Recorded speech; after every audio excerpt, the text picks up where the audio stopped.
You're late. Don't just live life, maxify it. When you play for so long, obviously you go through different milestones, and this being one of it. But I think the key for me has always been consistency. I've always believed in scoring runs each time I walk onto bat, or whether it is domestic, international, it never mattered. As long as I get an opportunity to bat, it has to be counted, and that has given me a lot of experience and exposure to sort of work on my game over the years with the changing standards of women's cricket and trying to be relevant in the international circuit. I think being relevant is going with the times because women's cricket also has evolved over the years. Uh, Scoring from the total of 150 today, in today's time, teams are scoring 250 and above. So I mean, you need to tune your game accordingly. And I guess I've not really given much of a thought to any of the milestones for me. I think the one which will always stand out if India goes on to win the World Cup, that will always be very, very special. There have been times when the main bowlers were bowling a very important spell, which could have changed the momentum of the team, which is chasing as well as for us, which we were not able to do in those particular moments. And when she came into bowl, I think it was more to do with the Duckworth Lewis and how they were already ahead in that sense. So I don't think that would have made much of a difference.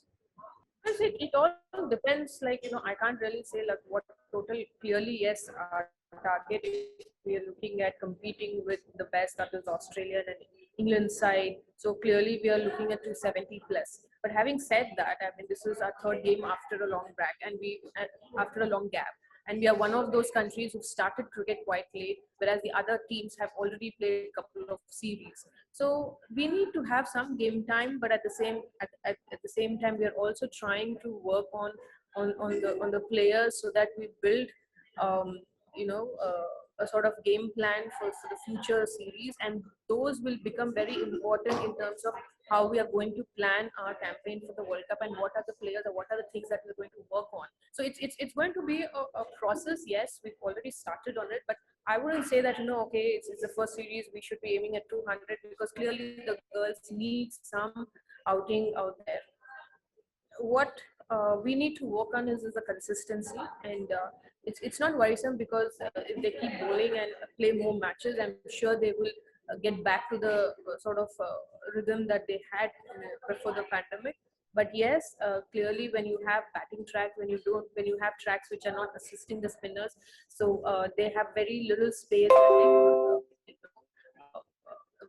try their variations. I guess it's important for them to work on these things, have a lot of plans, strategies, because our spin attack is experienced. It's not they are young or raw. So uh, clearly, I'm sure they will work on these things in the coming games.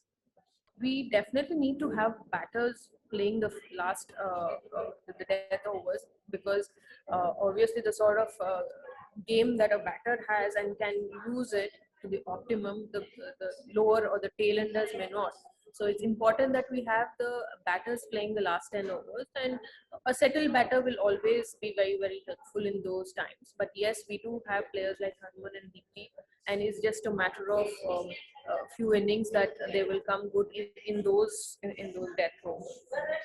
For us in the ODI side, I think we have a batting order which is experienced, not really, I wouldn't call it a young or inexperienced batters at the top. But yes, it is something that we all work on, and I think it is more to do with individual players, how they are able to work on it.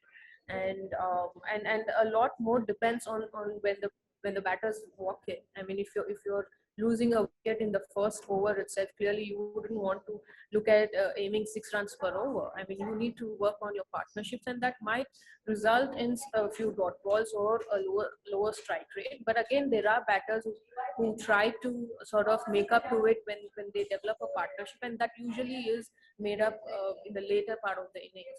But again, it is more to do with this, how you play according to the situation rather than working on the strike rates, because clearly we are not playing a T20 format. It's more important how you utilize the momentum that you generate in the beginning, or if there is a fall of wicket, how you develop a partnership and then continue or probably stretch that phase is what as batters we work on in the one day squad.